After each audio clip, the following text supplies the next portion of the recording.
This is it, the last classic Sonic game, and then I finally played them all. I've heard nothing but two things about this one. People are either calling it bad, or just kinda eh. You are all morons! I hate every single one of you. That was a bit extreme. Please accept my humblest apology. I actually like this one a lot. I thought it was good. I actually think I enjoyed this one more than the first Sonic game. Now don't get me wrong, the first Sonic game is still great, and so are the other ones obviously, but I think I just like CD more. I think what might have upset people is this game was in development at the same time Sonic 2 was, and Sonic 2 came out first. So when Sonic CD came out, people saw it as a sequel to Sonic 2, when it's more like a sequel to Sonic 1. This game to me just feels like the leftover ideas they had in Sonic 1 that they decided to make a sequel out of into its own game. That's totally fine for me, more game for us. Going into this game, I didn't really have it in the mindset that this was a sequel to Sonic 2. And I guarantee I'm not the only person who had this experience as well. There's like, how many people are there on the planet now? I've lost count, like 80 billion? But even then, people with the same experience of me probably don't like this game as much either. And I can see why. There are some faults to this game. But like I said, I think I like it. I like this game. So let's talk about it. The level design. I think something I really liked about this game was the level design.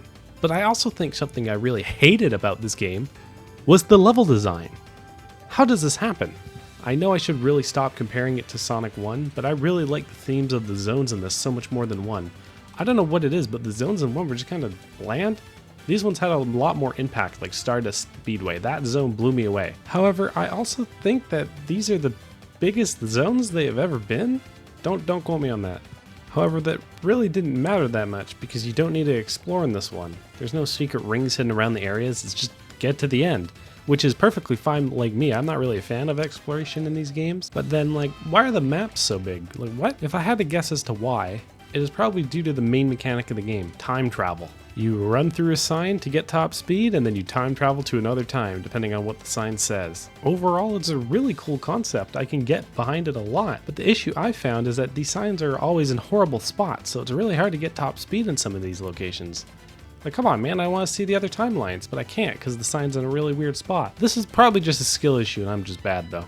Now, bear with me here. I'm going to try and explain how it works, and it's probably going to be horrible. But each timeline is different for each zone. You have the present, past, good future, and bad future. That's 4 maps for each zone. 4 goddamn maps, except the last zone, which is always bad future, good future. Since exploration isn't really a factor in this one, it kind of doesn't really matter. I mean, you're gonna miss some of them, which sucks, but technically, on repeat playthroughs, you might see a new area you haven't seen before, which is neat. Oh, I know, someone's saying there's a point in exploration, saying right now in the comments that you can get the generators, I'm an idiot, blah, blah, blah.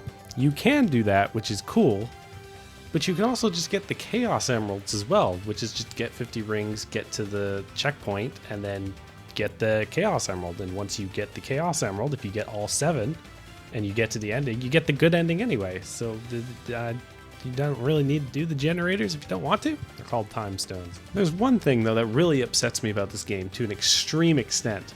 There are just so many springs everywhere that push you backwards in almost every stage. What is the point of this? It makes you feel like you're going in the wrong way. And with how big the maps are, I really got lost a lot of the times because of this. Why did they do this? This is a shot in the dark, but if I had to guess as to why this happened, it was maybe to pad the game time. I'm probably just talking out my ass.